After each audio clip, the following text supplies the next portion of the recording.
Hello everybody and welcome to the Reds Army. So I think I should call myself a prophet. I qualify to call myself a prophet. Some of you don't trust me. Some of you feel like I'm pulling the facts out of my head. I don't know what I'm talking about, but most of the things I've said have come to pass. I said it that Manchester United was going to be eliminated from the FA Cup by Fulham, and it happened. I also said that Amorim's job will be in danger and he's going to talk about it in another video. And right now, he spoke about it and he said that he is now 100% sure that his job is in danger and he could leave Manchester United. Now, here's another shocker. I don't think Amorim will be at Manchester United next season. Wait a minute, I'll explain why. And then there's a second issue about Real Sociedad versus Manchester United. I also think Manchester United, we are going to be eliminated from Europa League by Real Sociedad. I'll explain in a minute. So let's start with Amorim. Now listen, Amorim is an outstanding manager. He just came from a huge team, Sporting. He was building a project at Sporting and he had to disrupt everything so that he can come to Manchester United. I mean, every top manager today, if they had an opportunity to manage Manchester United, they would manage Manchester United, but not this Manchester United. This is a mess of a club. I mean, we are a shadow of our former self. Look at how we are playing. Apart from the results, on-field results, look at what is happening behind the scenes. Look at the management. Look at the owners, how they are running the club. I mean, everything is a mess, and who would want to be part of this mess? I mean, if I was a manager, I wouldn't want to be a part of this mess. I would want to... because it taints your reputation, because now this job goes into your CV. You are a manager of Manchester United and these are the results that you registered at Manchester United. 5 years from now, nobody will say that Manchester United was going through a rough patch. People will say you managed Manchester United, you managed like 50 games at Manchester United, you lost 30, you drew 10, you won 10. So that remains there. That's a permanent record. Who would want that? If you're a manager, and you know that very well, we all know very well that your CV speaks for yourself. Okay, if you are a manager and you are given an opportunity to manage this Manchester United, even Jurgen Klopp at this particular moment would not take this job, even if he had not worked with Liverpool. If he just retired from, or he just left Borussia Dortmund and he's offered a job at Manchester United, he would not take it, because it's a disaster. I mean, we all know that Manchester United is sinking. We are sinking low and low every minute. Now, Amorim, I feel for this guy. I mean, he had a project at Sporting. He was winning. He was building a reputation and pumping up his CV. He had to leave that project to come to Manchester United and try and build our club. But what has happened? First of all, most of the fans attack him. We attack him, saying that he's not good enough. Our owners don't support him, and our players don't respect the manager. That's why we are here. Those three things have contributed to what has happened here. Let's start with the fans. We, as the Manchester United fans, we feel like he wasn't good enough for Manchester United. But here's the problem. We get it wrong. We have it the other way around. Actually, Amorim is a very good manager, but Manchester United is not good enough for him. If Amorim will go to another club today, let's say he went to, not even Liverpool, let's say he went to Tottenham today, I'm pretty sure he will get good results at Tottenham. Let's say he went to, let's say Aston Villa, he'll get good results there. Okay? Let's say he leave England, let's say he goes back to Sporting, he'll still get good results there. But something is happening at Manchester United. If you look at all the managers we've had, all of them have had similar problems. Poor results. Mourinho, Van Gaal, Ten Hag, Ole Gunnar Solskjaer. Who else? No, not even Moyes. Even now, Amorim. They all have similar problems. But players are not performing as they should be performing. Players are playing like a bunch of amateurs. Now, this can only come down, or we can deduce it to one single problem. Players are the problem, because there is no way we can have the same problem under 6 managers and different players. Okay, because under Mourinho, how many players who played under Mourinho are still at Manchester United? I think 3. We have Luke Shaw, we have Rashford, who is on his way out, and Lindelof, who is also on his way out. but the results are the same. Players are underperforming. The team is underperforming. And the problem is not the manager. The problem is the players and the owners. Listen to me very well. The owners don't support the managers very well. And the players can sense it, and the players can see it, and they know it. And when the manager is not supported, he doesn't have any power.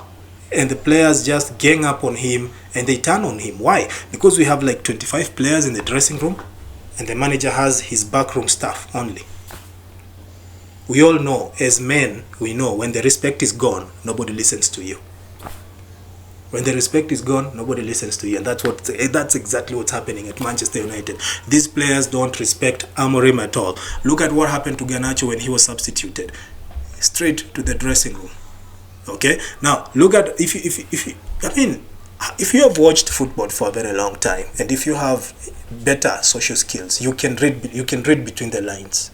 Okay? You can read between the lines. If you listen to what Bruno Fernandes said, when after the Ipswich game, he complained a little bit about the tactics, and he said that but if you listen very well, he tried to twist things to appear like they're supporting the manager, but there was a little bit of frustration in his voice, like these tactics are not working for this team. They've already put that in their heads. They have that mentality. And you wonder, why would you have that kind of mentality when you're a footballer? When you're a footballer, in this modern age, you need to be versatile. You need to be an open book where you can adapt to any tactics. Okay? If you read between the line, you could know that's exactly what he meant. But he didn't want to come out as hating the manager or having any issues with the manager, because he knew that he would not have any peace from Manchester United fans. Secondly, if you listen to Amorim's press conference when he said that his job actually is in danger, it's not really his job in danger. He's considering leaving Manchester United because Manchester United is actually denting his CV. Being a Man United manager is denting and destroying his reputation in the football world. He knows that if this project doesn't come through, if this project doesn't work, it's going to haunt him for the rest of his life. If you look at Man United managers who have actually being at Man United, they usually take a long time, a huge break after leaving Manchester United. Why? Because of the toxicity that is there. The toxicity is there. There is a disconnect. There is a disconnection between the owners and the club. So the manager has to keep screaming. It's like being in a relationship with somebody who doesn't listen to you. You're trying to tell them, you're trying to express yourself, but they don't listen to you. They ignore you. And when they listen to you, they don't act. You know the frustration. I've been there. I know some of you have been there. So that's exactly what these managers have gone through. And that's exactly what Amorim is going through right now. He's actually regretting why he left Sporting. And he's a shocker. He's not going to be at Manchester United next season. He's not going to be there. Like 90% chances he's not going to be there. Why? He feels like it's time for him to go somewhere else. I'm pretty sure he's reflecting on whether if he had stayed at Sporting, maybe he would not be under such pressure. All these managers, when they come to Manchester United, if you look at their facial expression, they are usually under a lot of stress. Man United fans don't give them any room to breathe. The bandits are always on their necks. Players are always downing their tools. The owners are nowhere to be seen. Glazers are in America. They have left people who don't understand football to run our club. They don't know anything about football. They don't know anything about tactics. They don't know about anything about recruitment. They know nothing. The only thing they know is to sign huge contracts to players who are underperforming at Manchester United. That's why we are here. This problem has been occurring slowly and slowly. It has been compounding over the years. So now we have a monster of a problem. And unfortunately, our owners are not doing anything to solve anything. They're trying to go after people who are not involved. I mean, Ineos is going after the staff, saying that if we reduce 450 people here, we are going to save money. Okay, you have saved money, but are you going to support the manager? Are you going to call out the players who are undermining the manager? Or are you just going to fire people? If that makes you feel like big boys firing people, then by all means go for it. But the problem will still be there even after 450 people have left Manchester United. Take that to the bank. Now, about the Real Sociedad game, I said it. Manchester United is not going to win many games. We are not going to win many of the remaining games. If you are going to win games, you're going to win like 2, maximum of 2. Then we are going to have losses and draws. And unfortunately, I feel in my guts that we are going to be eliminated from Europa League by Real Sociedad. Real Sociedad are like sharks right now. They have smelled blood.